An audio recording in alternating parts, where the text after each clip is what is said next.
Morning to all my dear friends. आज मैं आपके लिए 20 अति महत्वपूर्ण प्रश्नों को लेकर आया हूं जो कि आपकी आने वाले किसी भी प्रतियोगी परीक्षा के दृष्टिकोण से काफ़ी महत्वपूर्ण है।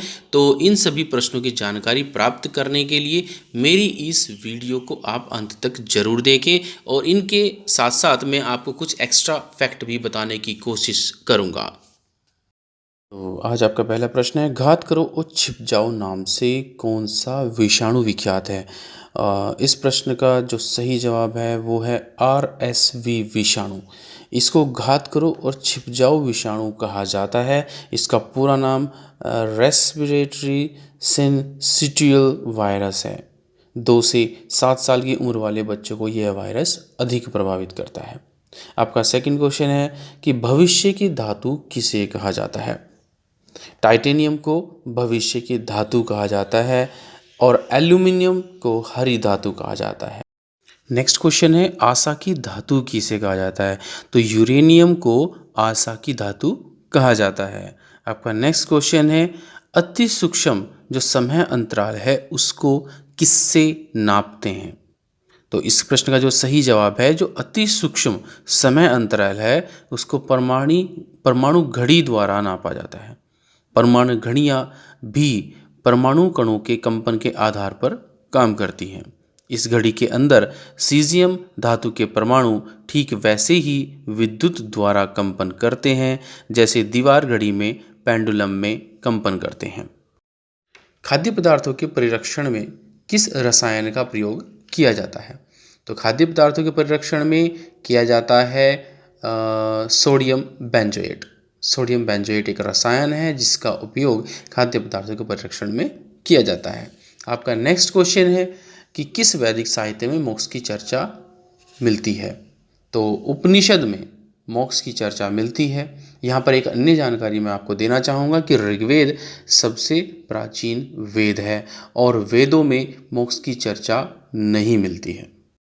आपका नेक्स्ट इंपॉर्टेंट क्वेश्चन है कि काबुल से लौटने के बाद अकबर एक नए धर्म का संस्थापक और प्रधान बन गया। यह किसने कहा था। तो विलियम हॉकिंस ने कहा था कि काबुल से लौटने के बाद अकबर एक नए धर्म का संस्थापक और प्रधान बन गया। आपका जो नेक्स्ट क्वेश्चन है वो है कि पायरोमीटर से हम किसको नापते हैं। तो उच्च ताप को पायरोमीटर से नापा जाता है। आपका नेक्स्ट इंपॉर्टेंट क्वेश्चन है कि विटीकल्चर किसकी खेती से संबंधित है। तो मेरे प्यारे दोस्तों, विटीकल्चर अंगूर की खेती से संबंधित है। नेक्स्ट क्वेश्चन है कि विश्व विकलांग दिवस कब मनाया जाता है। तो विश्व विकलांग दिवस 3 दिसंबर को मनाया जाता है। आपका नेक्स्ट क्वेश्चन है कि विटामिन B2 का रासायनिक नाम क्या है। तो विटामिन B2 का रासायनिक नाम है राइबोफ्लेविन। आपका नेक्स्ट इंपॉर्टेंट क्वेश्चन है कि गौतम बुद्ध ने सर्वप्रथम किस स्थान पर अपना उपदेश दिया। तो मेरे प्यारे दोस्तों, यहाँ पर कुछ एक्स्ट्रा फैक्ट बताना चाहूँगा कि ज्ञान प्राप्ति के बाद बुद्ध सारनाथ आए थे और यहीं पर उन्होंने 5 ब्राह्मण सन्यासियों को अपना प्रथम उपदेश दिया था, जिसे बौद्ध ग्रंथों में धर्मचक्र प्रवर्तन के नाम से जाना जाता है। नेक्स्ट इंपॉर्टेंट क्वेश्चन है कि स्वराज पार्टी की स्थापना किसने की थी। तो इस प्रश्न का सही जवाब है कि स्वराज पार्टी की स्थापना CR दास के द्वारा 1924 में की गई थी। नेक्स्ट क्वेश्चन है, किसको महाराष्ट्र का सुकरात कहा जाता है।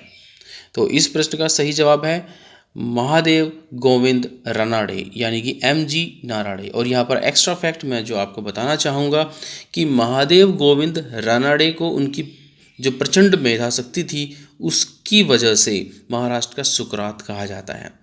1867 में MG रानडे ने आत्माराम पांडुरंग के साथ मिलकर बम्बई में प्रार्थना समाज की स्थापना की थी। MG रानडे को पश्चिमी भारत में सांस्कृतिक पुनर्जागरण का अग्रदूत भी कहा जाता है। आयोडीन युक्त हार्मोन कौन सा है। तो मेरे प्यारे दोस्तों, आयोडीन युक्त हार्मोन आपका है थायरोक्सिन। आपका नेक्स्ट इम्पोर्टेंट क्वेश्चन है कि विदेशी कपड़ों को जलाना एक निष्ठुर बर्बादी है।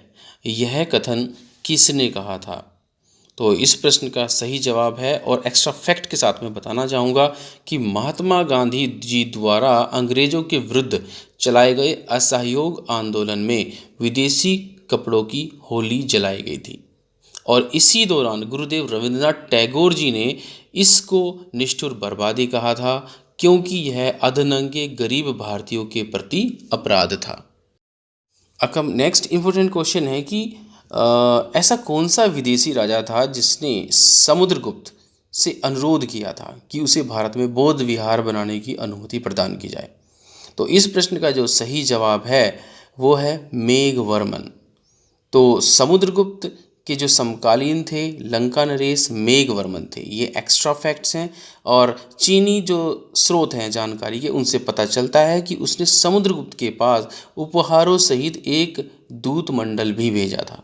गुप्त नरेश की आज्ञा से उसने बोध गया के उत्तर में लंका के बौद्ध भिक्षुओं के लिए एक बहुत बड़ा विशाल और भव्य विहार भी बनवाया था। आपका नेक्स्ट इंपोर्टेंट क्वेश्चन है कि दिल्ली का वो ऐसा कौन सा प्रथम शासक था, सुल्तान था, जिसने अपने दरबार में गैर इस्लामी प्रथाओं का प्रचलन आरंभ किया। तो इस प्रश्न का सही जवाब है कि वो शासक था बलबन, और एक्स्ट्रा फैक्ट है कि बलबन दिल्ली का प्रथम शासक था जिसने दरबार में गैर इस्लामिक प्रथाओं का प्रचलन आरंभ किया। इस क्षेत्र में उसके आदर्श जो थे वो ईरानी बादशाह थे।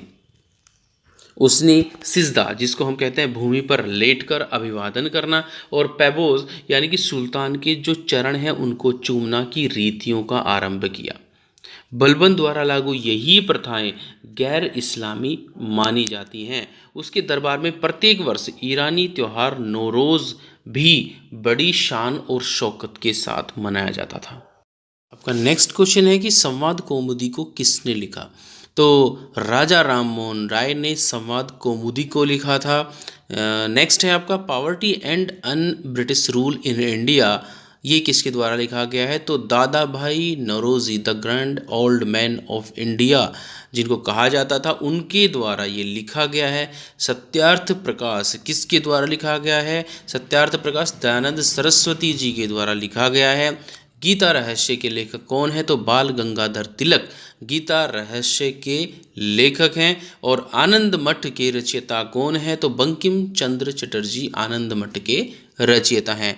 तो मेरे प्यारे दोस्तों, अगर आपको मेरी वीडियो ये अच्छी लगती है तो इसको लाइक शेयर और सब्सक्राइब करना न भूलें। Thanks for watching.